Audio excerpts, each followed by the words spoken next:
and I'd like to speak to multiple items and public comment. So which items do you want to speak on? Just all items in general. I have a general comment on them.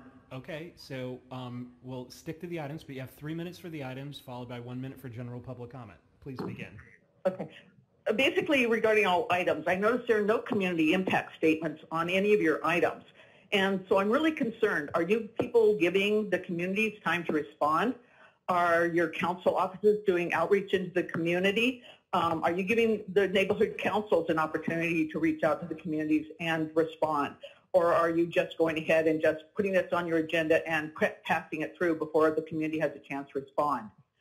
As other comments, I know I'm only supposed to speak to the entire council and not single out a single council member, but Monica Rodriguez doesn't follow similar rules when she singled out our neighborhood council, claiming there was voter suppression by our NC. So that at this is point, complete Speaker, lie. sorry to cut you off. Also slander and libel. Speaker, you really are not on the agenda item. So let's take you to general public No. comment.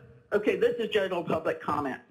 So yes, so our neighborhood council has consistently highest voter turnouts, but her friends didn't win, not because of voter suppression, but because the community did not want her candidates. She can't accept that, so now she's seeking to destroy the integrity of our election process to give her friends an advantage by making it easier for non-stakeholders to vote in our elections, please. And Monica, as to National Night Out, how dare you say we weren't inclusive? We included anybody that showed up. And how would you even know, because you didn't bother to show up, although several other representatives did? Shame on you.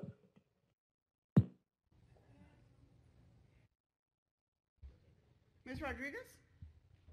Madam President, I just wanted to clarify for the callers that are calling in because, first of all, no one was singled out when I made a comment about being inclusive. That's just the attitude that everyone should be embracing when we hold these events and making sure that our neighborhood council process in particular is also reflective of the diversity of a community, is imperative to make sure that all voices are present and heard when it comes to legislative items.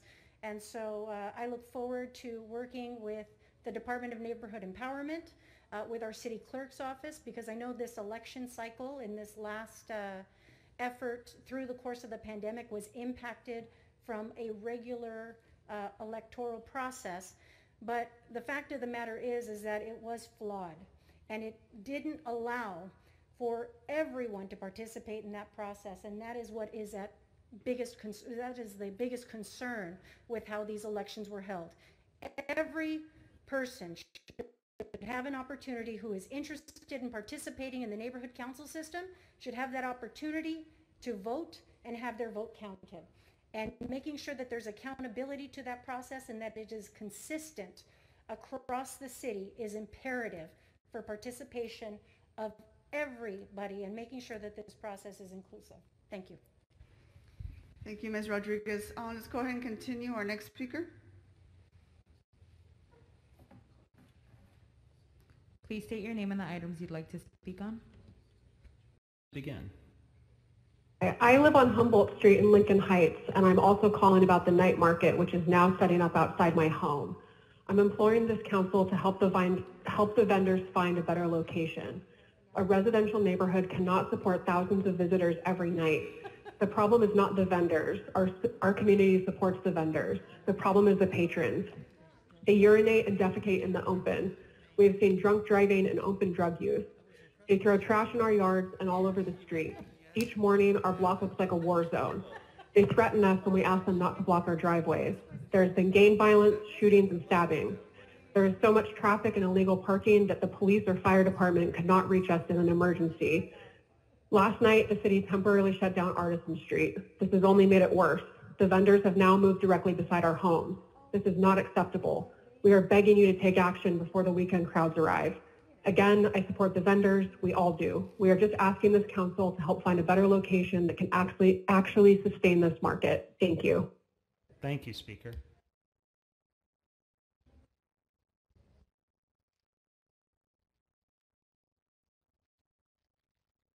Please state your name and the items you'd like to speak on.